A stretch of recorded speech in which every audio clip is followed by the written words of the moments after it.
I reported my coworker anonymously to get the promotion, then I found out he'd been doing the same thing to me for a year. I'll start with the part that makes me look the worst, because if I bury it at the end you'll think I'm trying to manipulate you. I reported my coworker to HR anonymously. And it worked. He was passed over for the promotion we were both up for, and I got it instead. And for about 6 weeks, I told myself I did it because it was the right thing to do. It wasn't. Or it wasn't only that. And the difference between those two things has been quietly ruining me ever since. Let me back up. I started at Callaway and Rice, a mid-sized marketing firm, nothing glamorous, about 4 years ago. I came in as a junior account strategist, which is a title that sounds more important than it is. Mostly it meant I made decks, sat in on calls I wasn't allowed to speak in, and sent recap emails that nobody read. The work was fine. The pay was fine. I was fine. The person who made it more than fine was Devraj Mehta. Dev to everyone.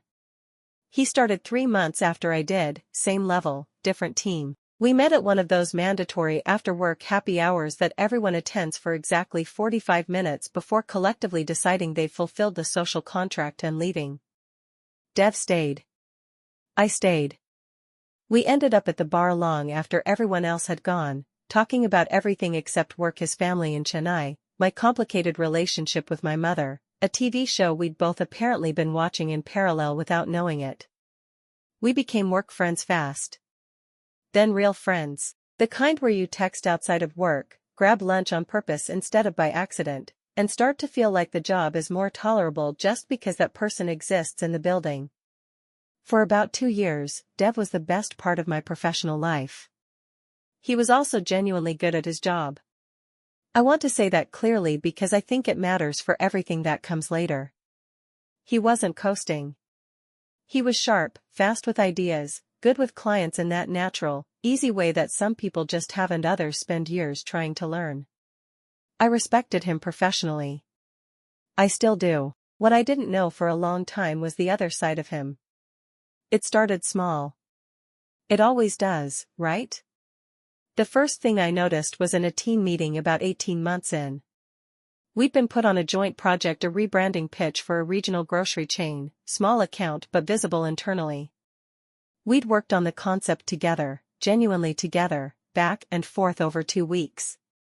When Dev presented it to the group, he used "we" throughout. That was fine, accurate. But after the meeting, our manager, Kristen, pulled him aside to say it was strong work. I was standing 3 feet away. Dev said thank you and didn't gesture toward me. It was 3 feet. It was a small thing. I told myself it was a small thing. The second time was harder to dismiss. We were on a client call, a check-in with a pharmaceutical company we'd been onboarding, and the client asked where the segmentation idea had come from. It had come from me. I'd presented it to Dev over lunch on a Thursday, sketched it out on a napkin, and he'd brought it into the formal deck. He said, "That came out of our internal strategy sessions." True, technically. I was in those sessions. My name was just not in that sentence. I brought it up to him after. Casually, not accusatory. I genuinely thought maybe he hadn't realized. He laughed. Actually laughed. Said, "Babe, we're on the same team." What does it matter who said what? Babe. He called me babe the way people do when they want to make you feel like you're overreacting without actually calling you crazy. I smiled and dropped it. But I started keeping a document after that. Just a running note on my personal laptop. Dates, ideas, contributions. I told myself it was just for my own records. Performance review stuff. Looking back, I think I knew, even then, what it might eventually be for. Month 22 is when things shifted. Kristen announced she was moving into a newly created VP role, which meant her position, senior account director, would be opening up. It was the job. The one that would mean a real salary jump, a seat at the table, managing a team. I'd been working towards something like it since I started. Dev and I talked about it over lunch the day after the announcement. "You going for it?" he asked. "Obviously," I said. "You?" He smiled into his coffee. Obviously. We agreed it was a little awkward but that we'd both apply and let the process be the process. We shook hands dramatically across the table and laughed about it. It felt okay. It felt like two adults handling something like adults. Then I went back to my desk and I felt sick. Because I knew Dev. I knew how he operated in rooms. I knew how he made people feel comfortable and charmed and subtly indebted. I knew that Kristen, moving into her VP role, would have influence over the hire. And I knew she adored him in that way managers sometimes adore the employees who make them feel smart by proximity. I also knew that I was better at the actual job. Not by a massive margin, but meaningfully. My accounts had higher retention. My pitches converted at a better rate. I had the numbers. I just didn't have the room presence. And I knew that in most organizations, room presence wins. So here's where I have to be honest. About 3 weeks into the formal interview process, I was going through old emails genuinely. I was looking for a client thread and I came across something I hadn't thought about in months. 8 months earlier, Dev had forwarded me a competitor's internal strategy document. He'd said a contact had passed it along and that we should use it for reference on a pitch we were building. I'd used it. We'd both used it. The pitch won. What I hadn't thought hard about at the time, what I'd filed under probably fine, people do this, was that using that document was almost certainly a violation of our company's ethics policy. And depending on how the contact had obtained it, it might have been worse than that. I sat with that for a week. I told myself I was considering whether to report it because it was the right thing to do. And I genuinely believe part of me was. We had signed ethics agreements. The document had come from somewhere it shouldn't have. Those things were true. But I also know, and this is the part one can't escape, that I would not have sat with it for a week if Dev wasn't my direct competition for the job I wanted more than anything I'd wanted professionally. I submitted an anonymous report to HR on a Friday afternoon. I went home and made dinner and watched TV and didn't sleep. The next 3 weeks were awful in a specific, airless way. Dev didn't know. He was still texting me lunch plans, still sending me memes, still being entirely himself. And I was responding normally, or trying to, while knowing what I'd set in motion. HR investigations at our company are supposed to be confidential. They are not, in practice, confidential. Word got out that someone on the team was being looked into for a policy violation. People started speculating. Dev found out he was under review before they'd finished the investigation. He came to my desk. I'll never forget how he looked. Not angry, that came later, just confused. Genuinely, boyishly confused in a way that made him look younger than he was. "Do you know anything about this?" he asked. "What do you mean?" I said. He explained. I made my face do the right things. I said that was wild, I had no idea, that it was probably just standard process stuff. He nodded slowly.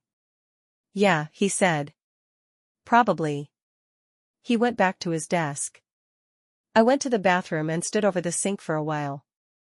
The midpoint twist, and I've thought about whether to include this because it genuinely complicates everything, is what I found out 2 months later, after I'd gotten the promotion and Dev had been passed over and things between us had gone cold in the way things go cold when they're never going to warm up again. I found out through a mutual coworker, Priya, who'd been friendly with both of us and was one of the few people who knew we'd been close. She told me over drinks, carefully, like she wasn't sure she should be telling me. Dev had known, for at least a year, that I was the anonymous source behind a client complaint that had killed a campaign he championed the year before.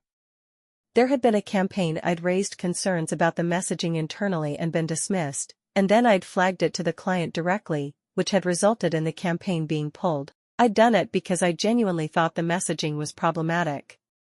I hadn't connected it to Dev specifically because it hadn't been his account. But he'd found out it was me.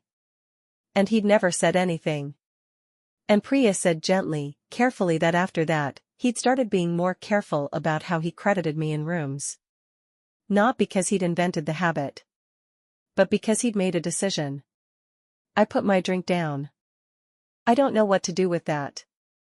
I've been sitting with it for 4 months now. Because it doesn't cancel what I did. Retaliation, even quiet, professional retaliation, doesn't justify me using an ethics report as a career weapon while telling myself it was about principle.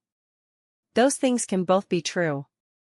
He wronged me and I wronged him, and we'd apparently been wronging each other in parallel for a year without either of us saying a word, just recalibrating in the dark. We don't speak now. He's still at the company, different team, different floor. We pass each other sometimes. He nods. I nod. That's it. I have the promotion. I have the salary. I have the team. I sit in the meetings I used to be excluded from, and I contribute, and I'm good at it and I like it. And sometimes, in the middle of a strong quarter or a pitch that lands well, I think about a bar after a work happy hour and a conversation about a TV show and a friendship that felt, for a while, like the best accident of my professional life. And I think about how neither of us ever just said the thing, how we just absorbed it and adjusted and kept smiling and let it rot quietly underneath everything until there was nothing left worth saving. I got what I wanted. I'm not sure I'd do it differently. I'm not sure I wouldn't. That's the part one can't resolve. And maybe that's the point.